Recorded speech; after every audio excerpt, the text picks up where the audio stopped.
नमस्कार, जनता टीवी देख रहे हैं आप। आपके साथ मैं हूं खुशबू पांडे। तो आपको बताते हैं, आज खबरों से रूबरू कराएंगे। देहरादून में ड्रग्स फ्री देवभूमि मिशन 2025 का कार्यक्रम का आयोजन हुआ है, जिसमें मुख्यमंत्री पुष्कर सिंह धामी शामिल हुए हैं। साथ ही मेयर सुनील उनियाल गामा भी कार्यक्रम में मौजूद रहे हैं। इसी दौरान कई विद्यालय और महाविद्यालय के छात्र भी बड़ी संख्या में यहाँ पर मौजूद रहे। जब तक इसको पूरी तरह से जन जन का अभियान नहीं बनाएंगे, मैं समझता हूं तब तक हमारा ये संकल्प अपनी सिद्धि तक नहीं पहुंचेगा।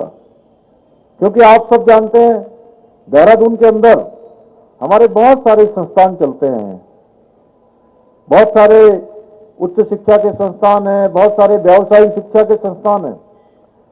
इन सभी संस्थानों में इसके आसपास किसी न किसी रूप में आज तमाम प्रकार से ये जाल बिछाने का काम पिछले कई वर्षों से चल रहा है।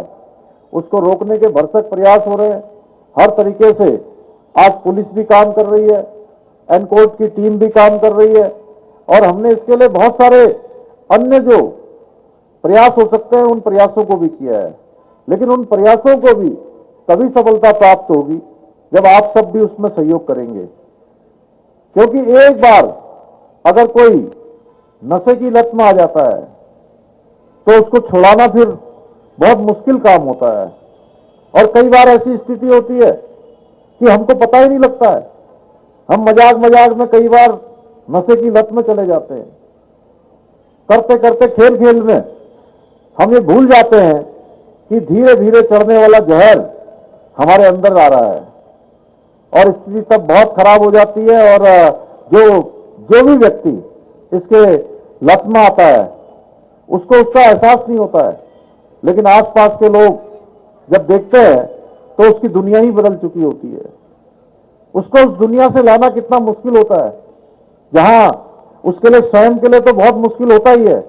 आप सोचिए कि उनके माता पिता, उनके अभिभावक, उनके लिए कितनी खराब स्थिति हो जाती है, जो अपने बच्चे को, अपने बेटे को, अपनी बेटी को यहां पर पढ़ाने के लिए भेजते हैं, उच्च शिक्षा के लिए भेजते हैं, व्यावसायिक शिक्षा के लिए भेजते हैं, डॉक्टर इंजीनियर बनाने के लिए भेजते हैं, या आगे चलकर भविष्य में तमाम सेवाओं को देने के लिए, उसको तैयार करने के लिए, उसके प्रशिक्षण के लिए, शिक्षा के लिए यहां भेजते हैं।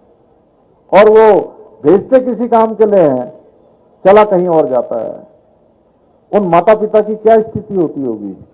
आप ये सोचिए कि आप कोई भी खराब काम करते हैं तो आपको उसका एहसास तब होगा जब आप ये एहसास करेंगे, ये महसूस करेंगे कि मेरे कोई भी खराब काम करने से मेरे माता पिता पर क्या प्रभाव पड़ने वाला है। जिन्होंने हमको जन्म दिया है, जिन्होंने हमारा लालन पालन किया है, अपनी खुशियों को, अपनी आवश्यकताओं को कम करते हुए, अपने मन की इच्छाओं को समाप्त करते हुए, उन्होंने आप सबको संपूर्ण सुविधा देने का काम किया है, अच्छी शिक्षा देने का काम किया है, अच्छे कपड़े, अच्छा आपको खाना, अच्छी जगह शिक्षा के लिए भेजने का काम किया है, अच्छी फीस देने के लिए उन्होंने अपने सारे जो जरूरत की चीजें होती हैं उनको भी समाप्त कर लिया है। तब जाकर जो है आपको पढ़ने के लिए मिल रहा है, आपको संस्थानों में अच्छी ट्रेनिंग मिल रही है, अच्छे संस्थानों में आप पढ़ रहे हैं, अच्छे कोर्स कर पा रहे हैं, अच्छी डिग्रियां ले पा रहे हैं। अगर जब हम इस बात का एहसास कर लेंगे तो मैं समझता हूं कि हम किसी भी गलत काम में नहीं जाएंगे। और कई बार जब आपके सामने कोई बात आती है, कोई कहता है कि थोड़ा सा ये कर लीजिए, थोड़ा इसको टेस्ट कर लीजिए, तो आपके अंदर बिल्कुल इच्छा शक्ति मजबूत होनी चाहिए और ना कहने की हिम्मत होनी चाहिए। बोलेंगे ना, ना कहेंगे ना। अगर कोई खराब काम कहेगा तो क्या कहोगे उसको? अरे भाई जोर से बोलिए आप लोग, ना कहेंगे ना जोर से। और कोई हमको आसपास ऐसा दिखे कि जिसकी स्थितियां, जिसके हाव भाव कुछ असामान्य हो रहे हैं, तो उसके बारे में भी जानकारी देनी है। समाज के लोगों को जागरूक करने का काम भी हमने करना है। जब हम ये काम करेंगे तो मैं समझता हूं कि निश्चित रूप से हम देवभूमि को इस नशे से मुक्त करेंगे, क्योंकि नशा केवल एक व्यक्ति को ही नहीं बल्कि सारे परिवार और समूचे समाज और परिवेश को खोखला कर देता है, इतना नुकसान कर देता है। नशे के कारोबार से जो जुड़े हुए लोग हैं, न केवल कानून बल्कि समाज के भी वो दुश्मन हैं। वो समाज को खोखला करने का काम निरंतरता से कर रहे हैं। ऐसे अपराधियों का सभ्य समाज में कोई स्थान नहीं है। इनके ऊपर जितनी कड़ाई हो सकती है उतनी कड़ाई हम सबको करनी चाहिए। सरकार करेगी, प्रशासन करेगा, लेकिन हम सबको भी करनी है। आदरणीय प्रधानमंत्री जी की प्रेरणा से हम निरंतर इस दिशा में आगे बढ़ रहे हैं और 2025 तक हमने देवभूमि को ड्रग्स फ्री देवभूमि करने का लक्ष्य लिया है। इसके लिए सरकार द्वारा हर स्तर पर कार्य किया जा रहा है। जहां एक और लोगों को, विशेषकर युवाओं में नशे के खिलाफ जागरूकता बढ़ाई जा रही है, वहीं नशा तस्करी से जुड़े हुए जो अपराधी हैं उनके खिलाफ भी कड़ी कार्रवाई की जा रही है। इस वर्ष अभी तक एनडीपीएस एक्ट के तहत लगभग 600 मामले पंजीकृत हो चुके हैं, जिनमें करीब 750 आरोपी अभी तक जेल की सलाखों के पीछे चले गए हैं। अभी तक उनकी गिरफ्तारी हो गई है।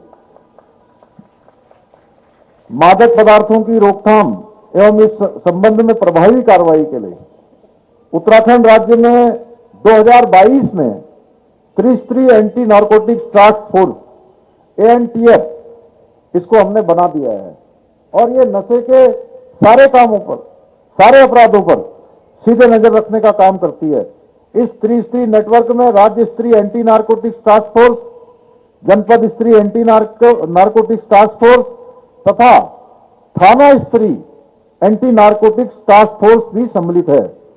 इस प्रकार जनपद स्तर पर जिलाधिकारी की अध्यक्षता में नार्को समन्वय तंत्र एनकोड की नियमित बैठक लगातार की जा रही है और जो प्रवर्तन एजेंसियां हैं उनको भी लगातार इसके लिए जो आवश्यक दिशा निर्देश हैं वो लगातार दिए जा रहे हैं। नशे की प्रवृत्ति को रोकने एवं नशाग्रस्त व्यक्तियों को मुख्य धारा से जोड़ने तथा उनको फिर से उनके पुनर्वास के लिए प्रदेश के समस्त जनपदों में नशा मुक्ति केंद्रों को और प्रभावी बनाने का काम भी तेजी से किया जा रहा है। वर्तमान में राज्य में IRCA अर्थात integrated rehabilitation centre for addicts इसको संचालित किया जा रहा है। हमारा जो एम्स है, एम्स की सहायता से राज्य में एडिक्शन ट्रीटमेंट फैसिलिटी अर्थात ATF का भी संचालन किया जा रहा है। एक बड़ी जानकारी आ रही है, उससे भी आपको अपडेट करवाएंगे। सीएम धामी करेंगे समीक्षा बैठक। भारत विकसित संकल्प यात्रा को लेकर ये बैठक होगी, सचिवालय में ये बैठक होगी। ये बड़ी जानकारी आपको दे रहे हैं। मुख्यमंत्री पुष्कर सिंह धामी समीक्षा बैठक करेंगे। अब से कुछ देर में सचिवालय में ये बैठक होगी। सीएम धामी इस बैठक की समीक्षा करेंगे। भारत विकसित संकल्प यात्रा को लेकर ये बैठक किया जाएगा, जिसमें मुख्यमंत्री पुष्कर सिंह धामी शामिल होंगे, समीक्षा करेंगे। इस बैठक आपसे कुछ ही देर में सचिवालय में यह बैठक होगी। ये बड़ी जानकारी देहरादून से आपको दे रहे हैं। भारत विकसित संकल्प यात्रा को लेकर यहां पर समीक्षा बैठक होगी। मुख्यमंत्री पुष्कर सिंह धामी की अध्यक्षता में यह बैठक होगी। अब से कुछ ही देर में सचिवालय में यह बैठक चलेगी। ये देहरादून से बड़ी और अहम जानकारी आप तक पहुंचाए।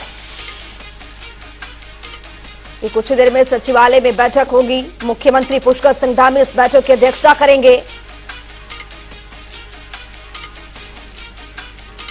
तो हमारे सहयोगी यशराज आनंद देहरादून से जुड़ चुके हैं। यशराज, कुछ ही देर में सचिवालय में बैठक होगी और इसमें मुख्यमंत्री की अध्यक्षता में, पुष्कर सिंह धामी की अध्यक्षता में यह बैठक होगी।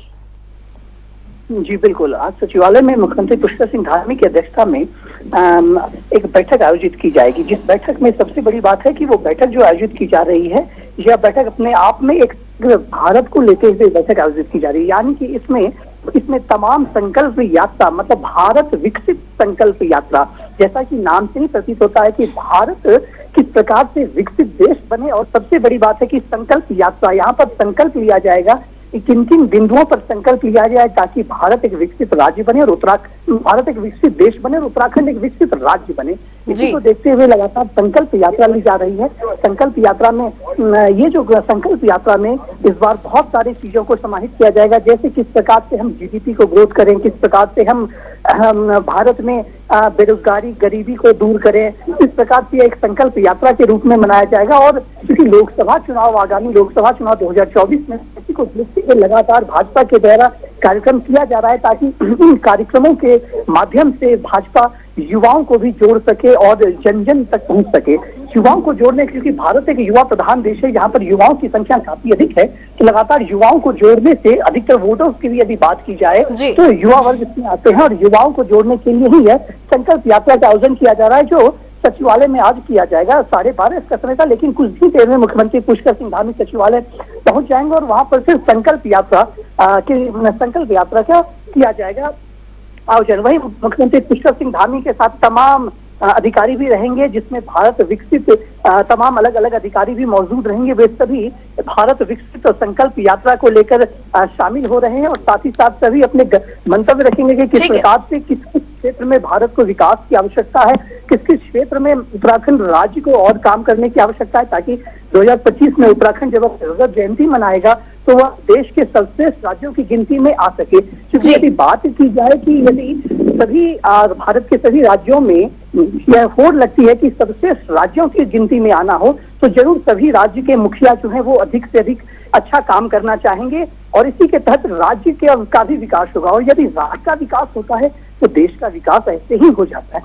तो इस प्रकार से यह संकल्प यात्रा जो है अपने आप में एक बहुत बड़ी बात है, क्योंकि भाजपा के विषय में कहा जाता है कि भाजपा लगातार इस तरीके के प्रोग्राम को, इस तरीके के कार्यक्रम को करते आती है जिससे युवाओं में भी जागृति पहले जन जागृति है और देश के लिए देशभक्ति की भावना भी पैदा हो। ठीक है। इस प्रकार की जो आज यात्रा संकल्प विकसित यात्रा की जा रही है, बहुत अपने आप में एक अभूतपूर्व माना जा रहा है। जी, बहुत शुक्रिया यश राजन तमाम जानकारी साझा करने के लिए। तो आपको बता दें कि ये विकसित भारत संकल्प यात्रा को लेकर बैठक हो रही है और सीएम धामी इसकी अध्यक्षता करेंगे। तो आपको बता दें कि अब से थोड़ी देर में सचिवालय में ये बैठक होगी और इस पर तमाम विषयों पर चर्चा और मंथन होगा।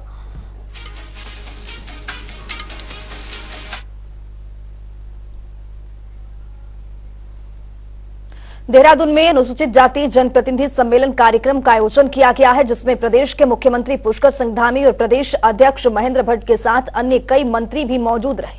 सम्मेलन में गढ़वाल संभाग के भारतीय जनता पार्टी अनुसूचित समाज के सभी जनप्रतिनिधियों ने भी यहां पर शिरकत की है। वहीं इस दौरान मुख्यमंत्री धामी ने कहा है कि बाबा साहेब भीमराव अंबेडकर ने अनुसूचित दलित और वनवासी समाज के लिए अस्तित्व, असीमता और आत्मनिर्भरता का जो मंत्र दिया था, प्रधानमंत्री नरेंद्र मोदी जी के नेतृत्व में उसका प्रसार पूरे देश में हो रहा है। आदरणीय मोदी जी के नेतृत्व में यह अवसर जो है हमारे महापुरुषों के सपनों को साकार करता है, साथ ही भारत के जो लोकतांत्रिक मूल्य आदर्श है उसका पूरी तरह से सबसे अच्छा सम्मान कोई हो सकता है तो आदरणीय मोदी जी के नेतृत्व में हो रहा है। और हमारी भी जो डबल इंजन की सरकार है, हमारा संकल्प है, जैसा भाई ने समीर ने कहा कि हमने बैकलॉग की बात करी है शुरू से, ये केवल बात ही नहीं करी है, ये हमारा संकल्प है कि हम इन सब चीजों को करेंगे। देखिए, भारत के स्वतंत्रता संग्राम में भी जो इस वर्ग का, अनुसूचित वर्ग का जो योगदान है उसको कौन भूल सकता है। अगर हम कभी भी इनका स्मरण करेंगे तो हमें आएगा कि इस वर्ग का बहुत बड़ा योगदान रहा है। और भाजपा सरकार विशेष रूप से मोदी जी के प्रत्येक ऐतिहासिक कार्यों का कुछ लोगों ने हमेशा विरोध किया है और कई बार वो विरोध करते करते भूल जाते हैं कि वो मोदी जी का विरोध कर रहे हैं और मोदी जी का विरोध करते करते भारत का भी विरोध करना शुरू कर देते हैं। आप सब लोगों ने देखा होगा। और ऐसे जो अनुसूचित सम्मेलन है, इन सम्मेलनों का भी विरोध करते थे। आपको पता है इन सब बातें सही तरह से। ऐसे आयोजनों पर भी ऐतराज उनको होता था। ऐसे पथभ्रष्ट लोगों को अनुसूचित समाज द्वारा जो भारत के नवनिर्माण में योगदान किया जा रहा है उसकी जानकारी नहीं है, इसलिए वो इस प्रकार की बातें करते थे। आज चाहे हमारा अनुसूचित समाज हो, चाहे जनजाति समाज हो, राष्ट्र निर्माण में उनके योगदान की जानकारी से हमेशा देश को अंधेरे में रखने का काम किया, हमेशा देश के अंदर तुष्टीकरण को बढ़ावा देने का काम किया। उत्तराखंड प्रांतीय रक्षक दल के स्थापना दिवस के मौके पर आयोजित कार्यक्रम में सीएम पुष्कर सिंह धामी, विभागीय मंत्री रेखा आर्य समेत कई विभागीय अधिकारी मौजूद रहे। वहीं कार्यक्रम में संपन्न होने के बाद पीआरडी जवानों ने जमकर हंगामा किया। बता दें कि कार्यक्रम में संपन्न होने के बाद पीआरडी जवान अचानक आक्रामक हो गए। इसके बाद सीएम धामी ने खुद जवानों को समझाते हुए उनकी बात सुनी। जवानों ने सीएम धामी को बताया कि विभाग में हर जगह भ्रष्टाचार किया जा रहा है, हर महीने विभाग की ओर से 570 रुपए काटे जा रहे हैं, इसके लिए बकायदा आदेश भी जारी किया गया है। देखिए, मुझे लगता है कि एक व्यक्ति से सब चीज़ों की धारणा बनाना अपने आप में गलत है। एक विषय जो वो 570 रुपए लेकर कुछ कह रहे थे, उस विषय का क्योंकि मुझसे पहले भी कई लोग मिले हैं, मैं समझती हूँ कि पीआरडी जवानों को लेकर पीआरडी जवानों के संगठन से वार्ता करने वाली पहली मंत्री मैं हूँ। उनकी भावनाओं के अनुसार मैं सब चीज़ों में काम किया गया है। पहले उनके कल्याण कोष के लिए या उनके हित में निर्णय लेने के लिए जो उनकी ओर से अंशदान होता था मात्र 10 रुपए का होता है। आज उस अंशदान को उन्हीं की अपेक्षा के अनुसार में इतनी धनराशि की कटौती हो, इस प्रकार की भावनाओं को उन्हीं के द्वारा कहा गया, इसी के अनुसार किया गया।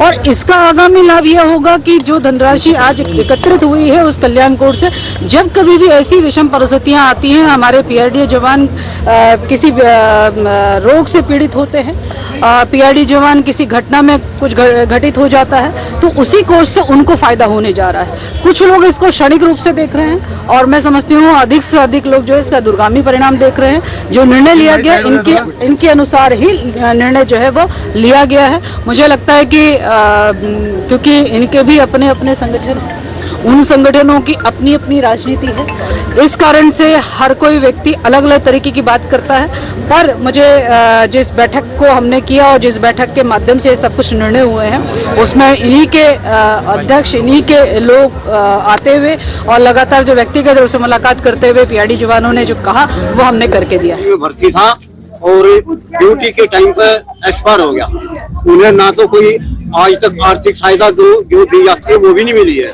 अब तक, और मृतक आश्रितों को ड्यूटी का प्रावधान है। उत्तराखंड में एक बार फिर मौसम का मिजाज बदलने की उम्मीद है। प्रदेश के 6 जिलों में बारिश की संभावनाएं जताई गई है। वहीं ऊंचे इलाकों में बर्फबारी की उम्मीद दिख रही है। वहीं मौसम विभाग ने उत्तरकाशी, बागेश्वर, पिथौरागढ़, रुद्रप्रयाग, चमोली में बारिश का यहां पर अलर्ट जारी किया है।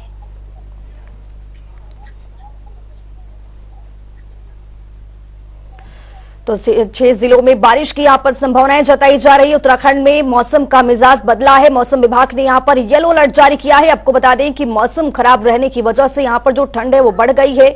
तस्वीर भी आपके सामने है किस तरह से यहां पर हल्की बर्फबारी और बारिश का जो दौर है यहां पर जारी है। उत्तराखंड में जो मौसम का मिजाज बदला है, इससे काफी तापमान में यहां पर गिरावट दर्ज की गई है।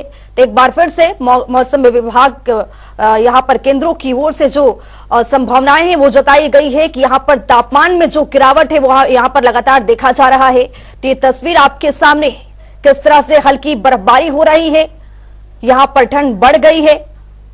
तो आपको बता दें कि मौसम विभाग की ओर से जो यहां पर जानकारी दी गई है, अलर्ट जारी किया गया है, उसको लेकर भी यहां पर बताया गया है कि किस तरह से बारिश और बर्फबारी होगी, कितने दिनों तक यहां पर बारिश और बर्फबारी का जो दौर है वो चलता रहेगा। तो उत्तराखंड में एक बार फिर से बर्फबारी, बारिश का दौर देखने को मिला है। 6 जिलों में यहां पर अलर्ट जारी किया गया है। आपको बता दें कि रुद्रप्रयाग, चमोली में बारिश का जो अलर्ट है वो जारी किया गया है। मौसम विभाग ने यहां पर अलर्ट जारी किया है कि किस किस जिले में यहां पर बारिश होने की संभावना है और तापमान में किस तरह से यहां पर गिरावट आएगी। तो ये तस्वीर भी आप देख रहे हैं किस तरह से यहां पर हल्की जो बर्फबारी है वो दिख रही है। ठंड बढ़ने की यहां पर संभावनाएं हैं, तापमान में यहां पर गिरावट दर्ज की जाएगी। इस बुलेटिन में मेरे साथ इतना ही। नमस्कार।